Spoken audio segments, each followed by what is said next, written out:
Hi, Hey, how are you? I'm good. How are you? Very good, thank you. Loving the funky glasses. Good. I've got another pair. I like them both. I leave them everywhere, Cheryl. I'm lucky at the moment. I've got a full stock, but almost guaranteed within the next week, Oh, really? I'll lose one of those pairs. That's why I always keep a spare with me. I like them. They're nice. How are you? Yeah, really good, thanks. I'm at the Creator HQ in Dubai at the moment. This is one of the locations that I've just had a really good meeting with the managing director here. Yeah, there's a lot of really interesting stuff going on, and it's kind of government funded as well.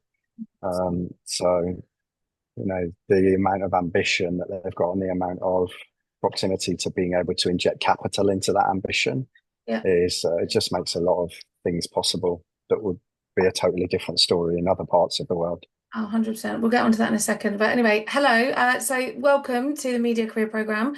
I'm delighted that you're here, and I have announced to everybody. There's lots of other people that aren't able to attend today, but I have announced that you are joining the programme as a mentor and a coach, and I think everyone's really excited to have you here, as am I. I'm excited.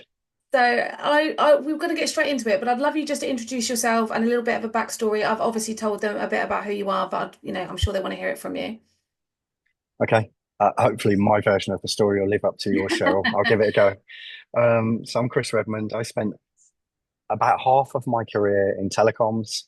And then the other half, spent 3 years working for a private equity company. And then that was about uh, 13 years ago. And then the rest of it I've spent in recruitment. We'll get more into all of that, I'm sure, Cheryl, when the interrogation starts. For the last 5 years, I've devoted myself to media. I fell in love with it when I started recruiting for a company called Cinemedia that create OTT platforms and some other things. And for me, my whole career just kind of came together because I learned that streaming really is the stuff that happens on the end of telecommunications networks. And when I left college, I was sounds so boring, a data network services engineer. So I understood what was happening in the engine. And then when I saw what happened on the screen, where all those data packets end up, maybe a bit to do with my personality being quite creative as well. So I love this. This is awesome. So for the last 5 years, all I've done is specialize in kind of media and more specifically the kind of OTT space. And we've built up a huge community as well to do with that. So we've got members in 65 countries now. And and yeah, the main spine of the business is still around recruitment, but we do have so many other things as well now. Interesting to me that you also come from a similar background to me, and that you didn't start in recruitment, which I think means we're not as jaded as a lot of recruiters. But do you know what? I love that, Cheryl, because that to me that's my USP. The fact that I am, you know, I'm not a pure play pedigree, left university, went onto a desk, worked my way and up to being an agency founder, means that I've got some context of what it's like to be on the other side of the. I've been a hiring manager.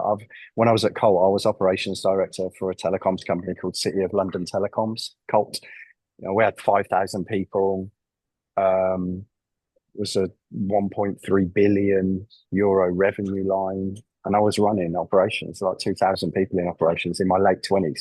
So I've hired loads of people. And I knew what it was like to sit across the table from someone who didn't have a clue what they were talking about. It's not, I don't even really blame them. But yeah, that's like you, Cheryl. That's my difference. I'm quite proud of that. I do understand what it is to sit on the other side of the table.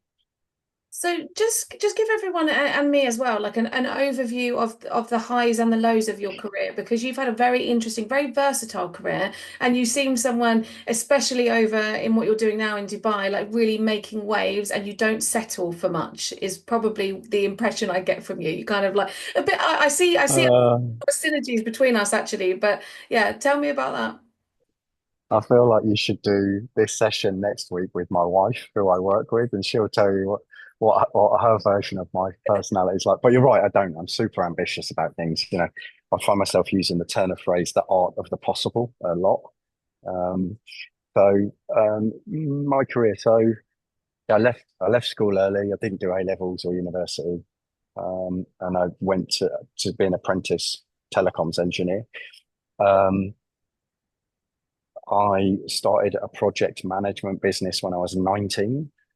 I sold that when I was 23 to a company that was owned by Barclays Venture Capital because they needed my company to complete a portfolio of divisions that they were then going to list on the alternative investment market.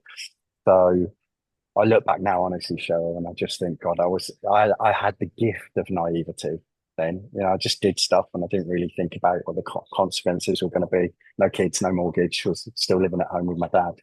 Um, so I did that. And then, different to most people, then I started the corporate chapter of my career. I went back into another telecoms company called Energis and I ran their IBM account. We made that account, we grew that account. Me and Hugh, the guy that ran it, grew that account from being a fairly big account with a system integrator to being the biggest. And that was the reason that Cable and Wireless bought Energis for that account. For the total contract value associated to that account was £60 million of annual revenue, total contract value. And we used to sign 5-year contracts. So Cable and Wireless balance sheet, the minute they bought Energis, paid for itself with the residuals associated to that. Did that for a while. Um, I've always been quite a global person. I really like languages and cultures. When I was 16, I should have said when the day after I finished my GCSEs, I moved to Italy and worked behind the bar. Yeah, called Grazie Dio e Sabato, which is thank goodness it's Saturdays, which is an absolute rip-off at TGI Fridays. So much so that TGI Fridays found out about it, HQ in New York, and sent the owner a letter and said, if you don't cease and desist immediately, we're going to sue your ass off, basically. So he changed the name of the bar. That's a whole other story.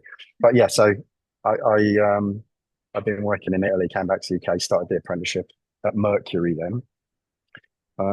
Started Projectory, sold Projectory, went into Energis. Energis got bought by Cable and Wireless. Um, After that, I went to work for Colt as head of professional services. Um, I really, really enjoyed that job. I did that job for 3 years, and then Rakesh, who was the chief executive, said to me, Chris, we need to represent the fact that operations needs to be more customer facing. Um, so I took the job of ops director because I had the sort of engineering background. Um, and if I'm honest, I liked the craziness of that job. When the network went down, I'd get a call at midnight saying, Chris, you need to come to Powergate, which was our network operations center. We'd get into what we called the war room, you know, okay, Yeah. what's going on? You start going through stuff. That was quite a good job. And then I went to work for the private equity company, and I travelled all over the world running what was called their tiger markets, it was a Swedish private equity company called Altor. I got put into one of their projects called Qmatic, and what I did was go to all of the parts of the world that Swedish people wouldn't want to go to. And that's why they recruited a Brit to do it. So I worked in Moscow was my first assignment. My next assignment was Bogota. Then I went to Caracas in Venezuela when Hugo Chavez was president. So I had to have a security detail everywhere I went. Yeah. And then I did a year in Sao Paulo. So I spent a lot of time in Latin America, and I was living in Malta at the time. Then went back to the UK, and that was probably a bit of a low point because I'd just been traveling for 3 years. Went back to the UK probably after doing that job. One of the main reasons that my marriage was on the rocks then, stopped doing the job. And I ended up getting approached by a company called NP Group that was quite a big recruitment company at the time because they had been my agency that I'd done all the recruiting with at Colt. And David Etherington, the COO, said to me, Chris, we're on an exit run.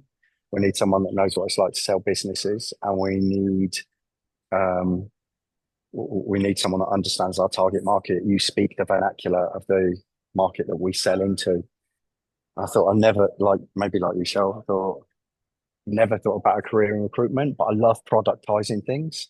And I'd always thought that the recruitment sector desperately needed productizing, like what I'm actually buying here, a few hours from a grad on a desk. So did that. I've always loved that.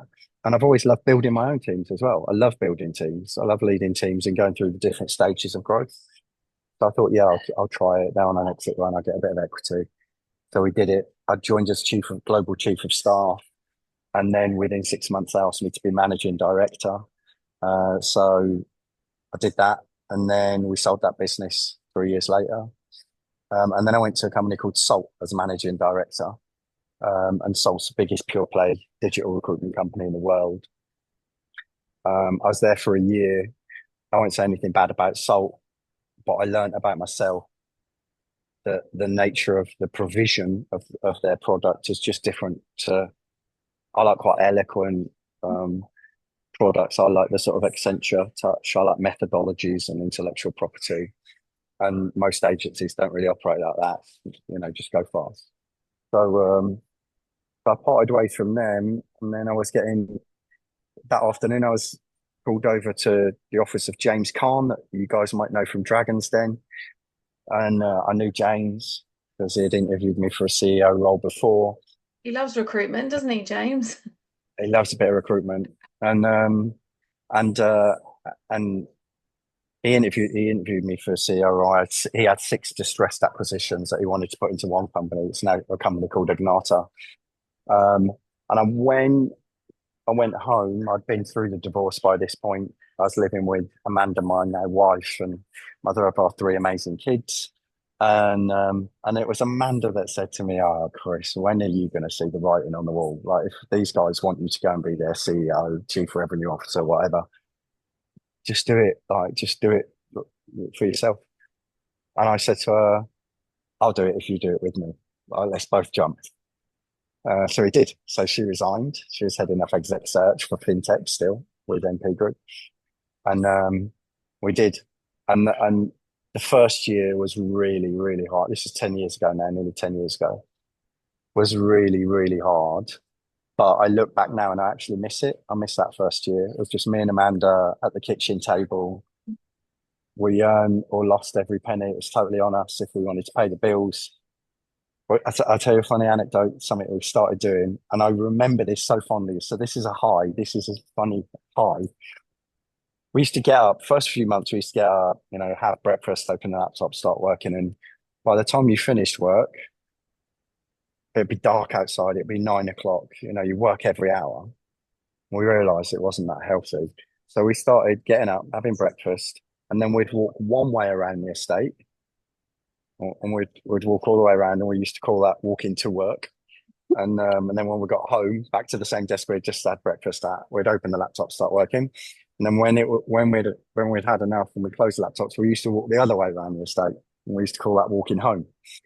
And psychologically, it helped us Yeah. to get into the frame. Like, I still like going out to work. I actually, Amanda works at home. I can't do that.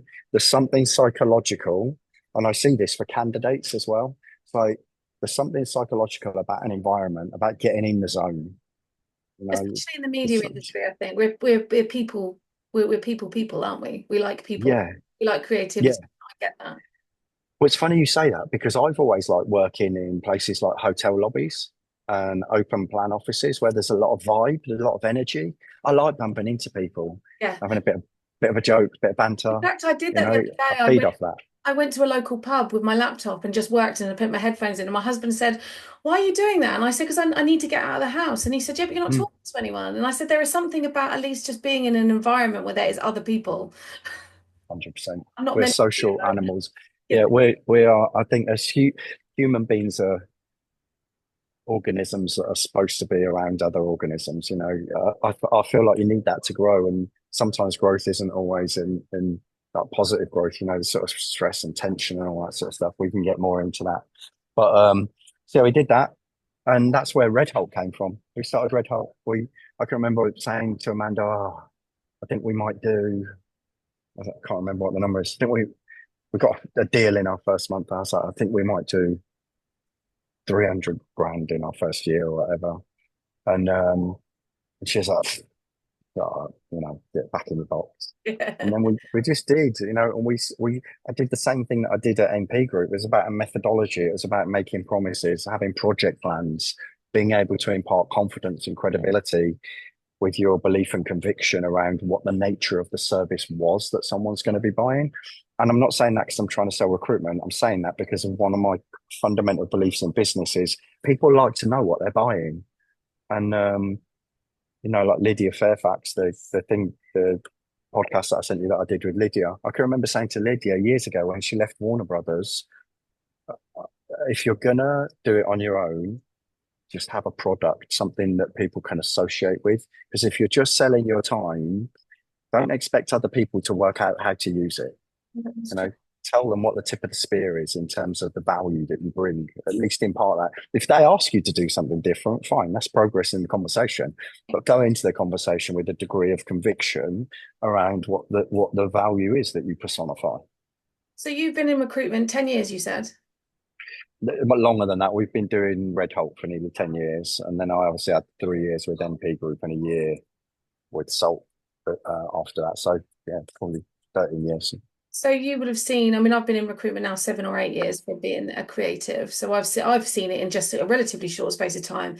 The change is ridiculous. But tell me about how you've seen that, because the candidate and the client relationship has massively changed. And I think, I mean, from my experience and from most people that are on this call as well, since 2023, when everything kind of nosedived a bit in the industry, like the Mm. change in the relationship is crazy.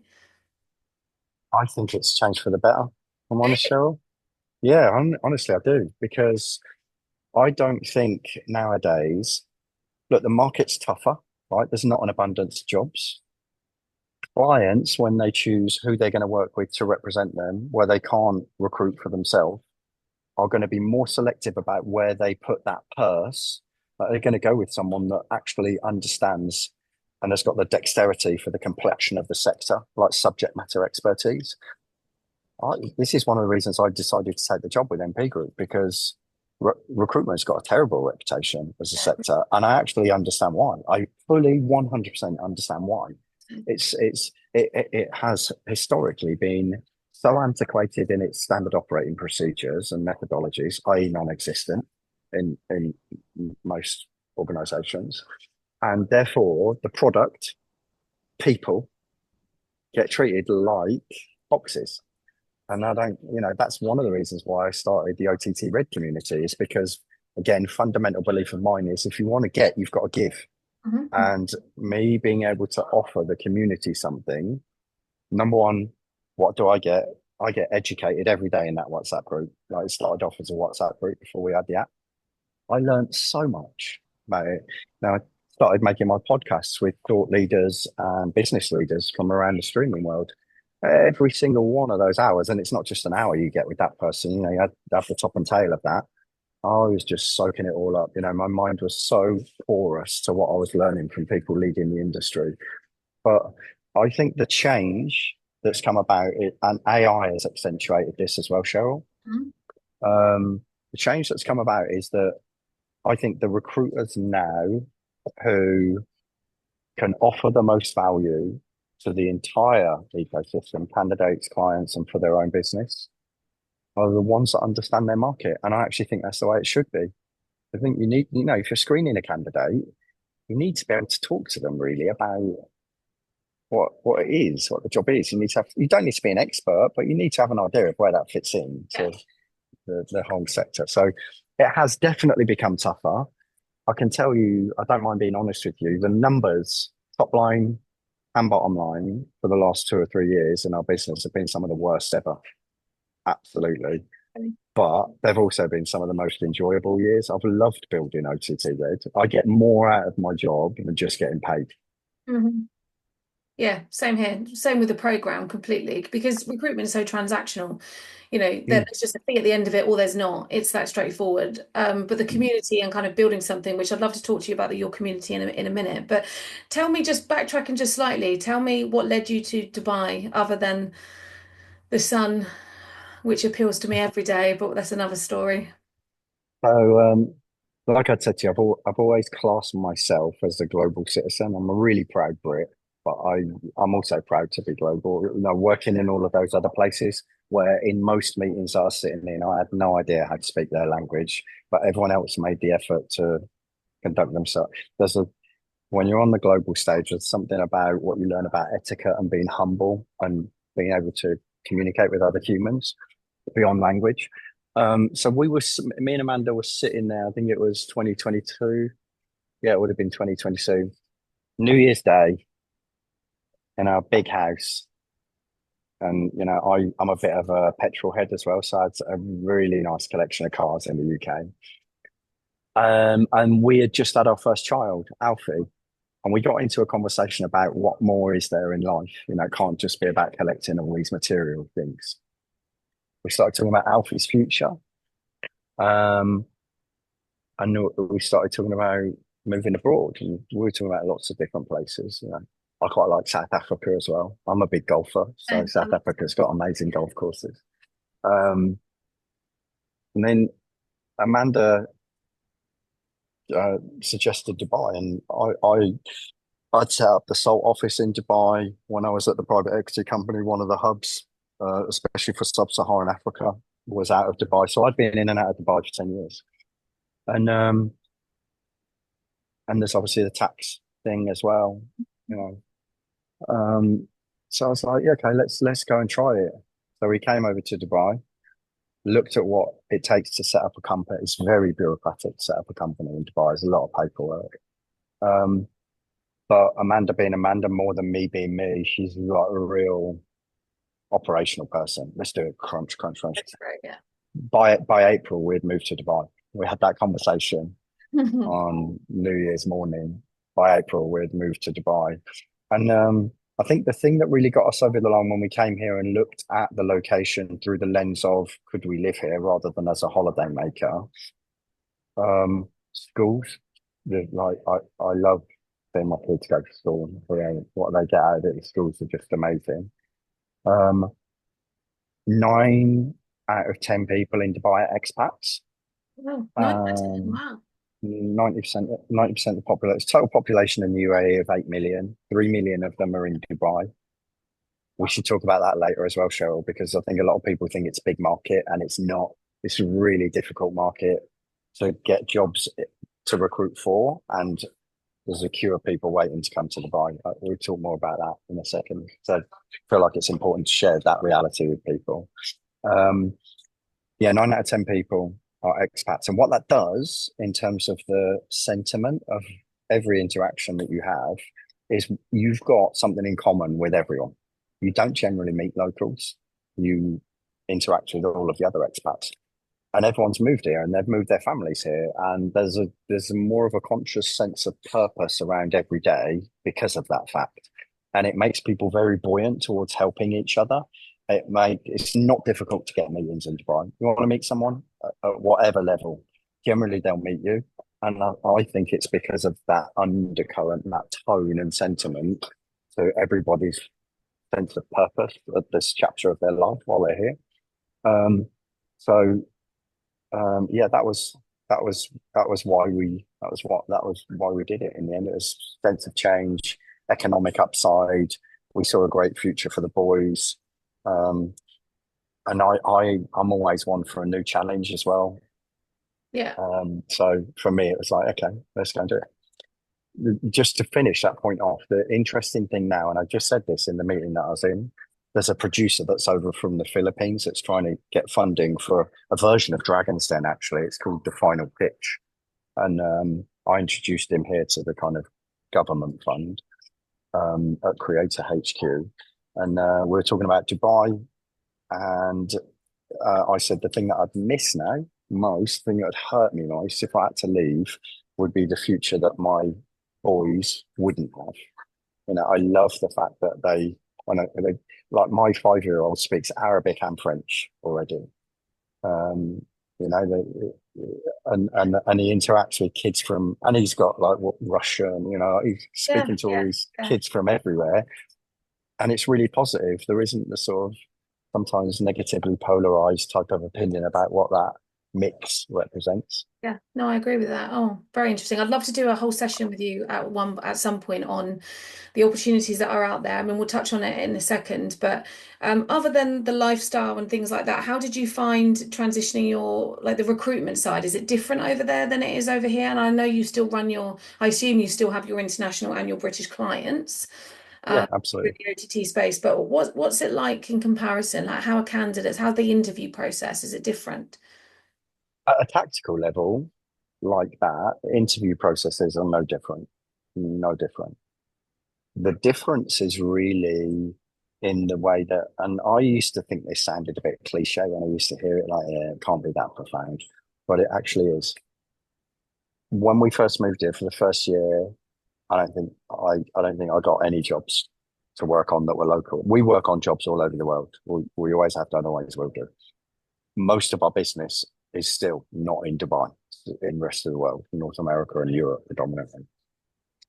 But because of the events that I do, I started making relationships. And the minute I started making relationships and people connect and start to get to like you, realize what your value set is, hear consistently and repeatedly that your familiarity and enthusiasm for the sector is genuine, that's when they start to buy into you. And here, that was the pivot point because that's when I started getting invited in. That's when I started getting recognized as being on the pitch rather than a spectator or a peripheral type of service. And going back to a point that I made earlier, a lot of the stuff that I do now has got nothing to do with recruitment. It's just because of the connections that I've got and the way that people want, and sometimes if they're not here, have to utilize those connections to expedite the outcomes that they're trying to achieve. But when it comes to the actual processes at an operational and tactical level, selection processes are no different. Okay. And how are you found? I mean, a lot of people that are in the program now are either looking for work or are in a job but need, Mm. want a better one. And I'm sure you're aware of it being in the industry yourself, but the market has definitely changed over the last couple of years. Mm. You touched on it earlier, but AI is definitely playing in a part. But I've seen it as well, like the shift between, obviously you see it as a positive thing, which is great, but my experience at the moment on the candidate side is relatively negative, i.e. they're Mm. going for a they're going for a role. There's 1,000 people that have applied for it. How do you possibly penetrate that kind of interview process? They're dragging on longer. Like there's just a lot of negativity and fear around it. Now, obviously, I've created a program to try and help people in that way by kind of teaching them recruitment-led strategies that I'm sure you're aware of as well. But what kind of advice do you give, or what kind of when you're working with a candidate for a role, what kind of things do you do that help them? So the first thing is, I think in this day and age, and you just summarized it more eloquently than I probably can, so I won't try and cover that again, Cheryl. But job hunting, I watch people I care about, candidates that have become friends, job hunting, and it's painful to watch. And Yeah. there's a number of reasons for that. The world has changed. When you're just applying for jobs, there's so much automation that happens in an applicant tracking system and keyword searches and all that sort of stuff. If a human being ever gets to look at the CV of a subject matter expert, and there's so many forms of subject matter expertise in broadcasting and media that it's really important to be able to interpret a resume. But if a human ever gets to look at it, generally, unfortunately, it's the cheapest resource in the office at organizations. Yeah.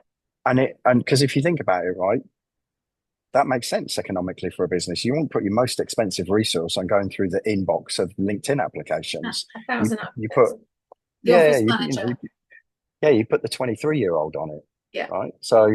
They so point number one that I always say to people, if you're going to be sending your CV to places, and if you're applying for jobs, you obviously are. Do not assume that the person who might be reading that has got the expertise, knowledge, intellectual horsepower to interpret anything. You've got to make everything really clear because it's not even their fault. They haven't been on the planet for long enough to interpret the experience that some of the people on this call will have. Yeah. So that's point number one. Make things really clear. Make sure that it's subjective and imparts your tone of voice as well as being objective. Substantiate the things that you've done. Impart that in numbers because you don't know what the psychometric profile is going to be of the person, hopefully at some point the right person that your CV gets to. Yeah. Um, so that's job hunting. I'll come back to job hunting in a second, but I impart this anecdote as well when I'm talking about job hunting. If you just imagine if all the supermarkets and everywhere that you buy your food went, they weren't there, and you had to hunt for your food. No one's ever trained me how to hunt. I'd get really hungry really quickly because I wouldn't know how to go and get food. The same, most of us haven't been trained to job hunt. And so therefore you feel really vulnerable when you've got to do something that a critical outcome depends on that you haven't been trained to do. Um, and it's the same thing. Instead of getting hungry, your wallet starts to hurt, right? Your personal economy. So I advocate job farming alongside job hunting. Now, job farming is the day by day cultivation of the equity associated to everything that you've done in your career. Sounds a bit cryptic. Let me unpack it a bit. Most people will have 5 to 1,000, maybe 3,000 connections on LinkedIn, but they don't really use them and they haven't really used them. And most of the acceleration in my business over the last 2 years has absolutely been done using LinkedIn. Um, Um, and I create a lot of content. I put it out there, I do the podcast and all that sort of stuff. But there's a developing a methodology and developing a sense of awareness of what you are and how you're going to use that platform to develop productive social capital to get you a job is a good thing to do. And I also have witnessed with my own eyes over the years that I've been working with candidates that it's better for your mental health than sitting there applying for jobs, feeling again like you're throwing your CV into a dark tunnel. I don't know where this one's going to end up. I'll just do it again, do it again. No, when you're sitting there and curating your posts or looking through your connections or even making a connections. I don't know if you know, guys, but you're allowed to make 100 connections a week. That's your quota. If you don't take anything else from this session, take this. Exhaust your quota every week. Do yourself a favor. Extend invitations to the right people and only accept invitations from the right people. And by that, what I mean is people in our sector, right? Because even if they're not necessarily a hiring manager, they're probably 1 degree off someone that might be a hiring manager. Over the last 3 or 4 years, I've only extended connection requests to people in the broadcast arena, and I only accept them. I get some pretty tempting invitations, from people in bios here, especially in the UAE, people in lot fintech, bioscience, all that sort of stuff to connect. I just don't, because what I want to do is develop a rich and deep following and connections network that my content is going to resonate with. And now I'm getting to the stage where it does. That's why I get all the social capital that I get. Here's another good tip for you guys. Go through some of my posts, look at who's liked them, just send connection requests to all of them. Because most of the people, and I mean 99% of the people that like my posts are senior and they're in media and broadcasting. So don't be scared to farm and harvest from, Marion Rancher. I don't know if you know Marion. She publishes a newsletter. She gets a lot of following. Don't be scared to go through her posts. Evan Shapiro, Jan Coletta, these people that get a lot of interaction from their posts. Farm and harvest that for yourself. It's public domain information. My own. Go for it, guys. It's a really easy way to grow your own network really quickly as well. Max out. I get a certain sense of pride. It's usually on a Thursday actually that LinkedIn tells me I've run out of connection requests. I'm like, yeah, mine done did it again. today Go on, Redmond. already. So Yeah, there you go. Right. Yeah. But if sometimes I don't do it and it's in my mind and like before I go to bed on a Sunday I'm like I need to do that. It's like getting your steps in.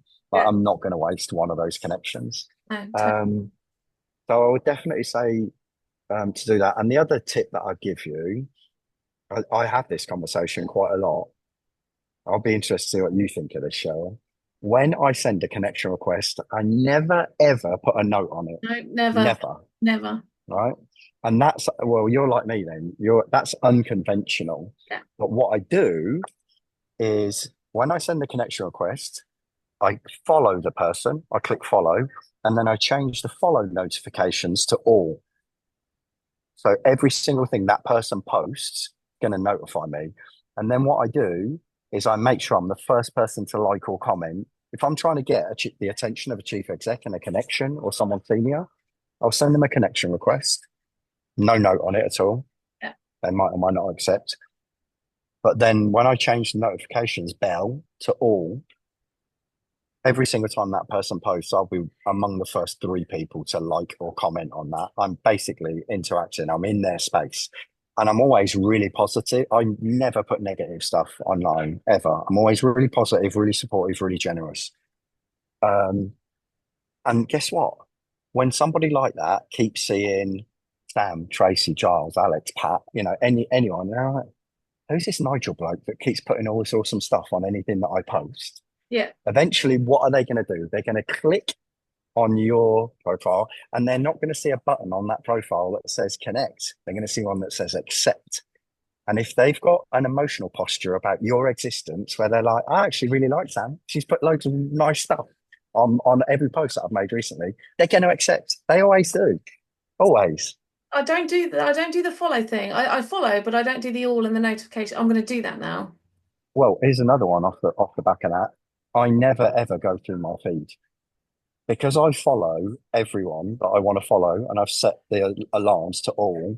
I just go straight to notifications because Yes. anyone that I'm interested in, I Is just scroll through my notifications. I don't need to go through all the fluff on the feed. I know that I'm following everyone that I'm interested in. what about people that view your profile? Oh, yeah, absolutely. I go through that all the time. Same. And And you message them. yeah, what I do, I go through and I'll do the same thing. I'll connect with them. But something that I am absolutely religious about is that when somebody sends me a connection request, when I accept it, I thank them for taking the time to do that. Like most people, some of you may have even been on the receiving end of that. I will always say thank you for inviting me to connect. Um, and generally, the turn of phrase that I use is warmly and gratefully accepted. I want someone from the first interaction to get a feeling for my value set, recognition of the fact that I appreciate the fact they wanted to connect with me, and just some interaction. Conversation is the currency of sales, and we're all in sales. And if you're a candidate, you're the product. You're trying to sell yourself, so Mhm. you need them to like the salesperson. Mhm. People buy from people. Totally. Yeah. It's kind of as basic as that. Really, it's all about interaction. There's a oh, you probably know her, Amelia Sordell Mm. from the personal Yeah, I brand. know Amelia. Yeah, Yeah, so I've done quite a bit with her, and I've done some, and she was well, not the first person, but she did quite a lot to talk to me about personal brand, and then we kind of flipped it on the head for how it affects the candidate. So a big part of the program is the personal brand, but there are obviously lots of people that come through that immediately go, I don't want to be on LinkedIn, I don't want to post on LinkedIn, or whatever it might be. And I recently interviewed who I think Tom Sweeney from Brain Labs, the global managing yeah. partner, and he's joining as a coach as well. And he said, if you're not on LinkedIn for your career, it's career suicide. Yeah, I see. I think that the that comes from an antiquated view of what LinkedIn used to be, right? Let's face it, LinkedIn is social media. It's Mhm. absolutely professional social media. It used to be a job platform, right? Now, the blend, if you take a slightly different posture on the perspective of what it represents now, is that it still does facilitate employment, but it's social media. So play the game. You know, People that have got a reticence or reluctance to post or participate, and this is what I advocate in my equivalent of, what you're doing with the program, Cheryl. I say to them, just find out what you are as a product, what you want to represent, and then orientate a methodology around your posting. It's like my posts generally will be about value, credibility, and entertainment. Yeah, that's VCE is my methodology. And by the way, guys, if you're following me, you will now see my post. You'll be like, that's a value post. That's an entertainment post. I have found that the blend of those things creates a comprehensive enough spectrum of insight into me that over a long enough period of time, people go, I feel like I know Chris. And I get that all the time at exhibitions in Dubai because it's quite a small market. I get that when we're in the shopping mall. People will come up to me and go, Hey, Chris, how you doing? And I'm like, Hey, how are you? And Amanda will say, Who was that? And I'm like, I literally don't know. I I haven't got a know. clue who that was. Probably LinkedIn. Yeah. Yeah, it is LinkedIn. I do use Instagram and that, but I'm locked down on all that sort of stuff because that's sort of my personal side of things. Like, I'm not public on that. But yeah, social media. Like, I think that if you can find your tone of voice, your subject matter expertise, and then bring that to life in different ways with your posts, then eventually people go, ah, like that's what David's all about. Like, and then when they're thinking about we need a contractor or we need to bring someone in to do this, or we've got a vacancy now, that's the moment where they go, that's what Tracy does. Like, we need to contact Tracy. Like, she's always on LinkedIn talking about that. I think the same thing. Sorry, Cheryl. I know I'm kind of really downloading loads of stuff, but I think the same thing about, on people's CVs where it says usually something like expertise, and then it's got a list of 30 things. Yeah. All right, that's not expertise. Yeah. I know Yeah, exactly. that's not. And I always say to, and I literally did this. There's a lady here that used to run Paramount for the Middle East, a lady called Tracy Grant. And earlier this week, she asked me to go through a resume with her, and she had done that. And I said, slim that list down to 5 things at the most. Yeah. Create the tip of the spear when it comes to what you represent. Because at the moment, you're a massive blunt edge, and that's hard to digest. And that goes straight to what I was talking about earlier around assuming that somebody is going to be able to interpret what all of those things mean. So that's an absolute assumption. My experience is that assumptions usually lead to bad things. So don't assume that. And she said, well, where should I put it? I said, well, look, take 5 and make that the tip of your spear. Make that into, they're the 5 things that you talk about in your posts so that you propagate a recognition of what your professional existence is on your resume, on your LinkedIn, in your posts, whether it's copy or videos, whatever. You've got a spine to what you represent. And then the other things, this is what I suggested to Tracy. I said, why don't you make them into a section at the bottom called proof points, where if you can put a number or an achievement or a statement around what that, thought leader in marketing, that wasn't what it said, but I'm just making something up. Okay, we'll take that, put it on and put it on your resume or your LinkedIn profile as a proof point. Thought leader in marketing because did this content marketing for the Marvel, whatever, but put something behind it so that all of a sudden there's this kind of richness and depth to the texture of how you articulate it, Yeah. articulating yourself. That's exactly what I recommend. I mean, I call it the return on investment. So put down sort Mm. of 5 or 6 return on investment points as to why someone would hire you. Because Mm. there's got to be, everyone has. I mean, I could write down a million things that I've done, but really, if I'm going for a job, what is the return on investment for my salary that I'm offering someone? So it's pretty much what the same of what you've said. That's Um, great. Like, yeah, getting a job now is a job. Like it's hard work. Are you seeing, definitely. conscious of your time, because I don't want to take up too much of your time, and there's so much we can unpack here, but are you seeing, because you said earlier that you feel like the job market is more positive than what people are saying, and I always say that we're great in the media industry of creating fear. It's literally what we do.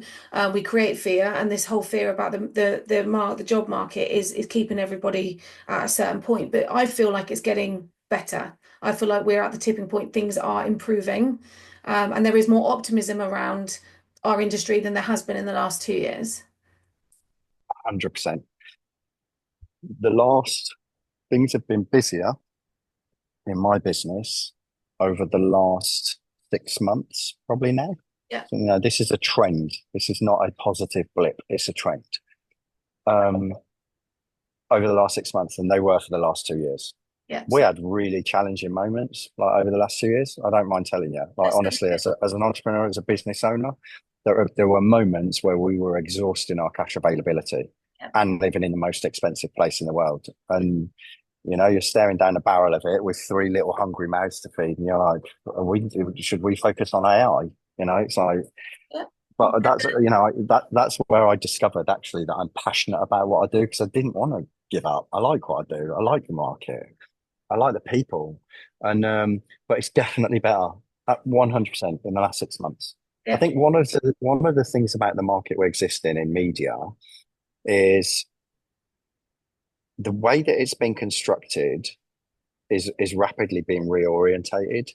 And if you look at public service broadcasters, kind of mainstream published media, the TV channels, now streaming platforms, then all of a sudden you've got this social media and the creator economy.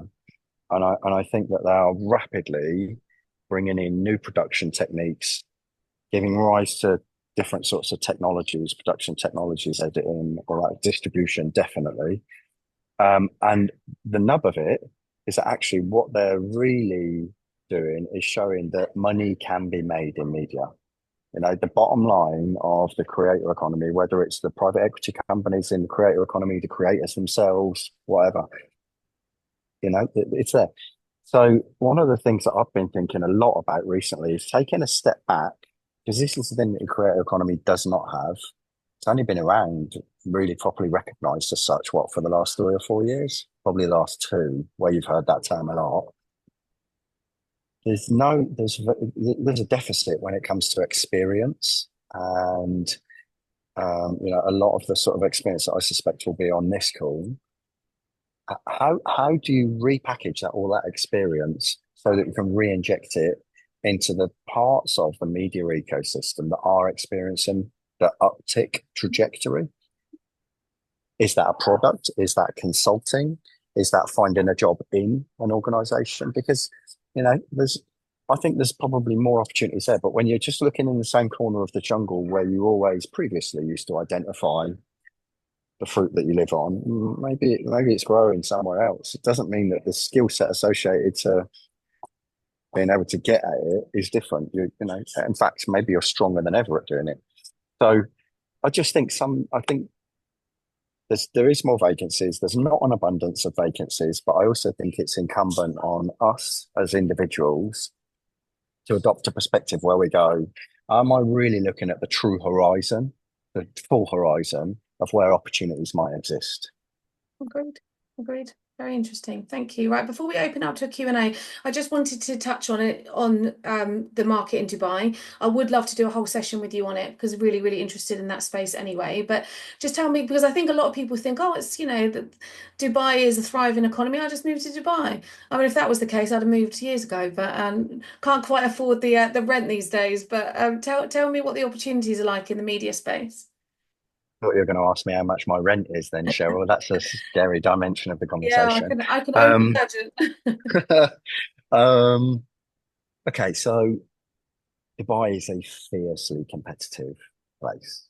Like the three markets globally that I've recruited in that have been the hardest, and it's for different reasons. Dubai, Japan, and Germany. Different reasons, but they're the hardest markets. Um, Dubai isn't like it used to be, where they needed to import talent. There's a lot of talent here, and over a period of time, a lot of that talent have bought houses, got families, kids in schools, etc. Why am I telling you that? Well, the talent that's here wants to stay here, and it's quite defensive of what it's got. People don't move jobs a lot in Dubai. The reason for that is because their visa is associated to their employment. Yeah? So, when we're at home in London or wherever else, you don't even think of that. You don't need to think of that. I'm just going to move jobs. If you move jobs and that visa's terminated and the next job doesn't work out, you've got a lot more to think about. about their implications. That's point number one. The fluidity and nature of how static the market is here is much tighter than it is at home in London or across the UK or even other markets that are predominantly occupied by inhabitants of that country that don't need to worry about a visa. That 9 out of 10 thing changes that rule. The second thing is that so it's very competitive. You've got the market as it is. There's a lot of people that want to come to Dubai. I get approached, let's call it 10 approaches a week. Sometimes it's 10 approaches a day of people who just send their CV and say, I'm interested in vacancies in Dubai. Take point number one about how competitive it is into account. The way that you market your product, if you're a candidate, needs to be outstanding if you're going to arrest the attention of a buyer in one of the most competitive markets in the world. Now, I personally think we can all be outstanding. We are all outstanding in our own way. It's just about finding the narrative and having the conviction to be able to articulate what that means. What I am brilliant at. It's the tip of the spear analogy. You're going to penetrate a market, you absolutely need a tip of the spear. So, when you're here, it's great. But I actually think over the last 18 months, we were lucky to move when we did. Really lucky because I heard a stat the other day that I think it's either 1,000 Brits or 1,000 people moving here every week at the moment. Now, I can absolutely hand on heart promise you there is not 1,000 vacancies. So it worries me. It worries me when I see pictures of families on social media saying that they've sold up and they're moving to Dubai and they think they're going to find something when they get here. I see them going back. I sit here and I see them going back, and it's hard, really hard to watch I can because imagine. I can imagine it's so even hard. harder moving to Dubai, seeing what you could have, and then having to return. Yeah, I've That seen would it a kill few me. times. Yeah, but the bridgehead between those two realities is if you're going to achieve something outstanding and unconventional, you need to do something outstanding and unconventional. And, the farming and harvesting and how you make your connections and how you foster relationships using things like LinkedIn, you can do that. That's your wave one. Your wave two is how do I talk about how awesome I am, what I've done effervescently so that, whether it's a comment interaction on a post or emails or direct messages or video conference, whatever. I always thought when I was leading my own teams that I wanted to be the leader where when anyone puts the phone down on a conference call with me or one of my team, they go, they're good. Yeah, You want that response as a candidate as well. yeah. Many of us have probably employed people where you've put the phone down on an interview or the candidate's left the building. And then when you're walking back up to your office, you're saying to your colleague, that person's good. Yeah. How do you generate that response? Or that, Or on the we flip need that side, person. you go, oh God, how long have I got to chat to this person for? Yeah. Yeah, exactly. Depends what version of you wants to show up, I suppose. Um, Yeah. Chris, I'm very conscious of your time, so I know we said an hour, so we haven't got too long. Has anyone got any questions? I, I'm good, Cheryl. Like, I don't need to, I haven't got a hard stop. Okay, thank you. Has anyone got any questions for Chris? Yeah, I do. Hi, Chris. Hi, Um, Nigel. Hi there. I think what Cheryl's program is doing great things for us in helping us understand this hidden job market, I think is the term we use, that all these jobs are advertised, but a lot aren't for various reasons, possibly redundancies, meaning that people can't advertise jobs. And so we're applying all these techniques. I wonder maybe you could speak to the idea that Cheryl's also trying to get us to do is not jump too quickly, is to know your value. And, when the economics of it all, and talk about having mouths to feed and that kind of thing, you don't jump and go, well, I'll do this because that's enough, and that you kind of know your value, and that, are there jobs at the right value? And if so, what are your thoughts about holding out for those? Yeah, brilliant question. So for me, the root of this question, before I tell you what I think the blossom of it is, goes back to knowing what you are. What are you? What, take a step out of your own skin and go, what am I as a product? What do I do? There's an exercise you can go through to do that. What have I done? What have I really enjoyed and done well at in my career? And then the final question that's really important is what do I want to do? Right? Because within that triangulation, I think that you find, who you are, where you want to be headed. Why do I think that's important? Because then what you'll start to do is focus on going for jobs that play to what you've discovered in that exercise, right? And so if that's the case, the risk associated to jumping into something that's the wrong thing will be almost entirely mitigated, because chances are you won't have applied to stuff that doesn't play to what you are. So, I think Cheryl's point is bang on there. Like, work out what you are and passionately pursue those things. Dominate that part of the market. Make sure you know how you talk about being the best in that part of the market. I think the other thing is, remember that when you get into processes, again, it sounds a bit cliche, but there's more opportunity than ever to really learn about the other side. It's not, they're not just assessing you, assess them. There's a technology that I use that allows me to do predictive AI-based psychometric evaluations on people. Now, when I'm headhunting someone, I do this so that I get an insight into what their personality is, and I see if it's a cultural match with my client. So I'm not just looking at their competence, I'm looking for a cultural match. And then what I do when I approach that person is I attach it to my approach, and I say, Nigel, it looks like you've got the right psychometric proclivities for what my client is looking for, and your competence is a given. Take a look at the report I've attached, and if you agree, let's have a chat so you can validate it for me, and then we'll see whether or not it's worth talking about the job. Most people respond. I get like 80-90% response rates to my approaches because I attach some IP. I put the report on and I send it to someone. Once somebody said to me, I said, is it valid? And he went, put it this way, mate. My wife printed it off and put it on the fridge and wrote husband manual on the front of it. So they're pretty amazing. But on the other side of things, and this is actually why I'm telling you, I give them to my candidates as well as an insight, the night vision goggles on the hiring manager that they're going to meet, the person that's going to interview them.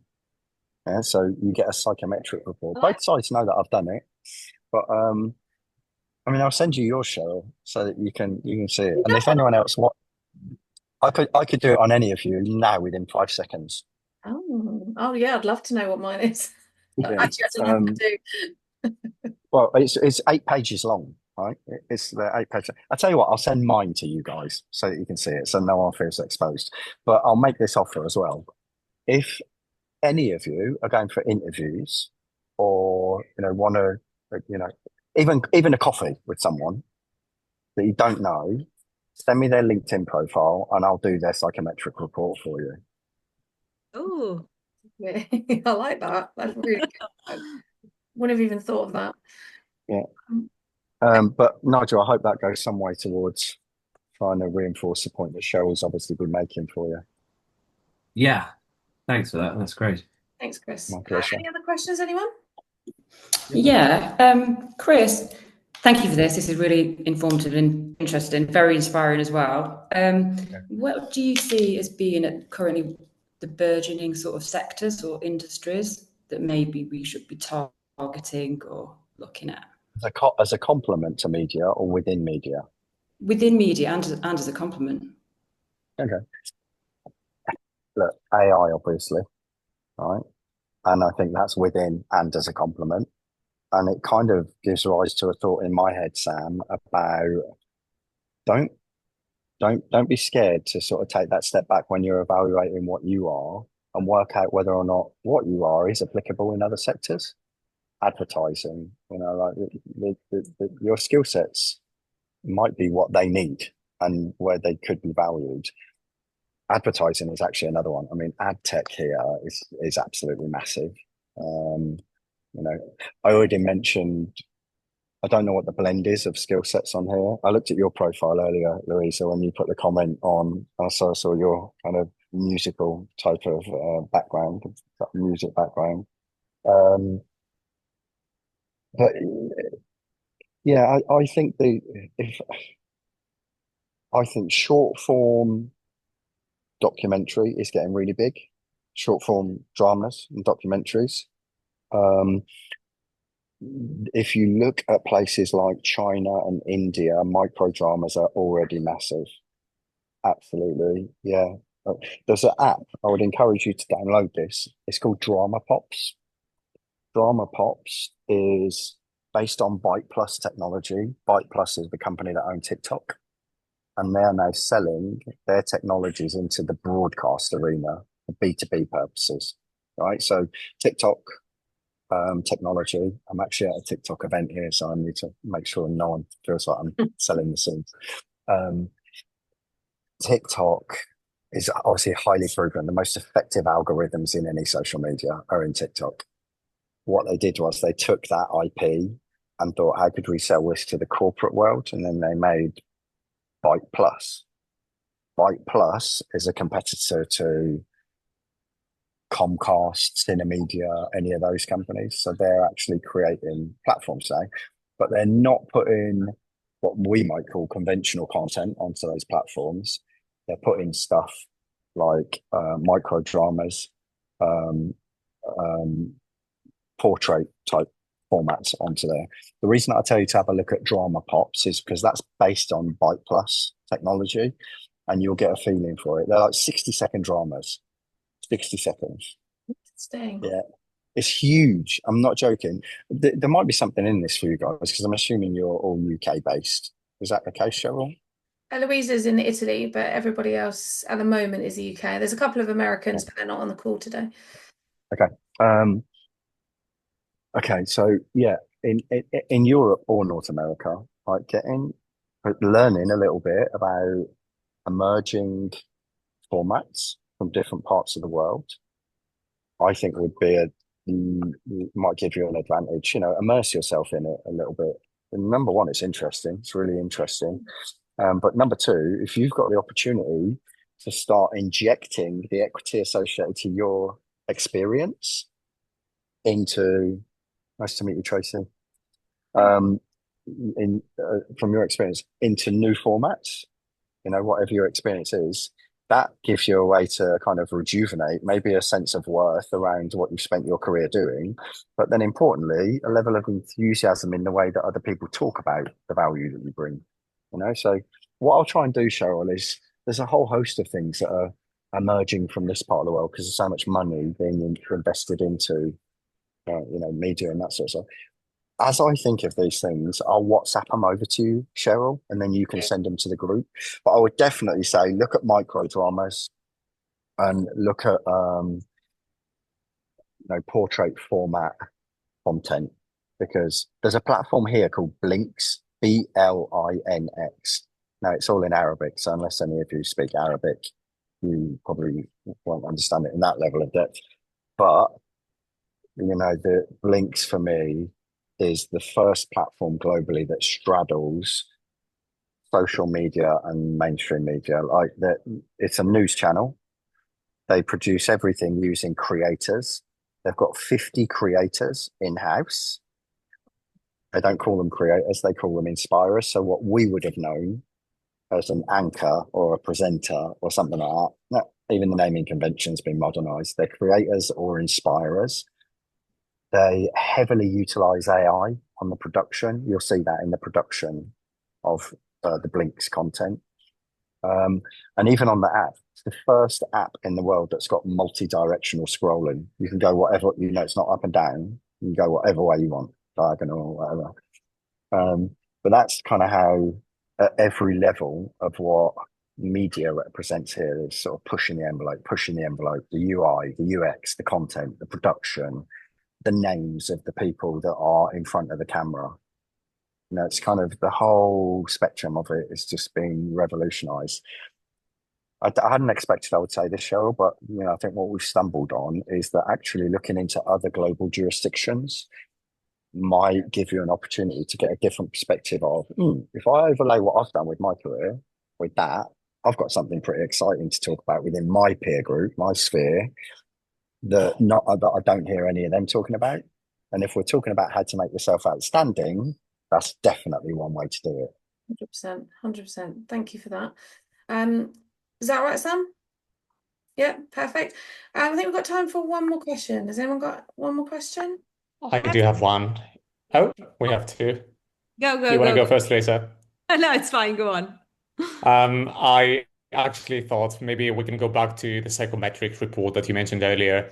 So every time I'm talking to someone in the industry or networking, I think I'm really looking into ways of psychoanalyzing them, really. So figuring out how they are as a person rather than what their experience is.